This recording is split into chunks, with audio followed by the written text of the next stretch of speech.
Hello class, I'm Miss Mila. Today I will teach you about connectors showing cause and effect. Baik, yang pertama yaitu cause dan effect. Cause artinya sebab, sedangkan effect artinya akibat. Cause memiliki pengertian reason or action why it happened, atau dalam bahasa Indonesia yakni alasan atau sesuatu kegiatan mengapa hal itu terjadi. Sedangkan effect atau akibat yakni adalah result or reaction what happened, atau dalam bahasa Indonesia yakni hasil dari kegiatan tersebut.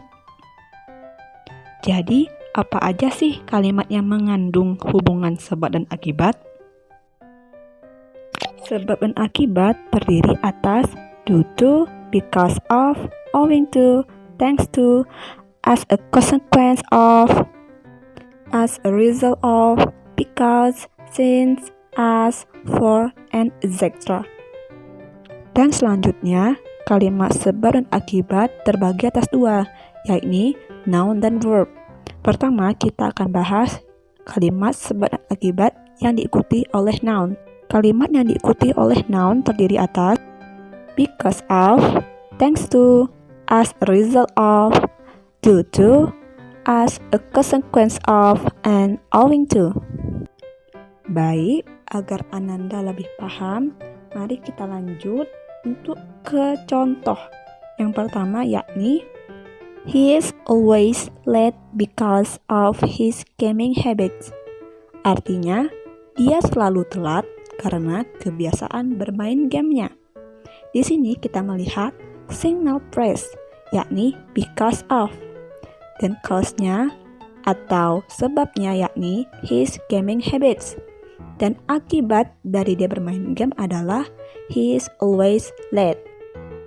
Jadi, dari kalimat ini dapat dipahami ya, untuk sebab dan akibat dari penggunaan because berfungsi sebagai penghubung sebab dan akibat dari kegiatan tersebut. Selanjutnya, untuk contoh yang kedua yakni due to Diana nervous, she didn't pass the driving test. Single phrase-nya yakni due to, cause yakni Bella nervous, dan akibatnya atau effect yakni she didn't pass the driving test. Jadi, dari contoh yang kedua artinya yakni karena kegugupan, Diana tidak lulus ujian menyetir. Di sini, di awal sebabnya yakni karena kegugupan Diana, dan diakhiri dengan akibatnya yakni dia tidak lulus ujian menyetir.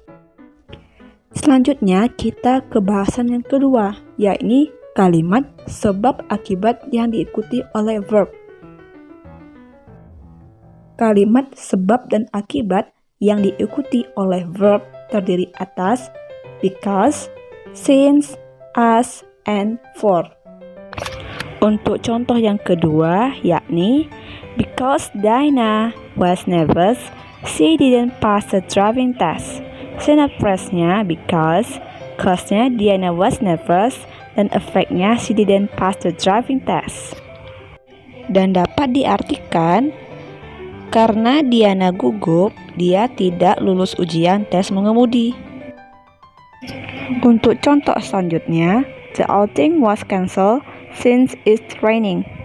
Single phrase-nya since, cause-nya it's raining, dan effect-nya the outing was cancelled. Dan dapat diartikan piknik itu dibatalkan karena hujan. Dari contoh materi yang kedua ini, perbedaannya hanya terdapat di verb-nya. Untuk penggunaan verb, kita tidak menggunakan tambahan seperti of or to. Jadi kesimpulannya, sebab dan akibat menggunakan noun yakni seseorang atau sesuatu yang membuat kegiatan itu terjadi. Sedangkan kalimat menggunakan verb yakni sebuah kegiatan yang membuat sesuatu terjadi. Thank you for joining today class. Hope you happy and enjoy with my class. See you for the next meeting. Don't forget to subscribe my channel. See you tomorrow.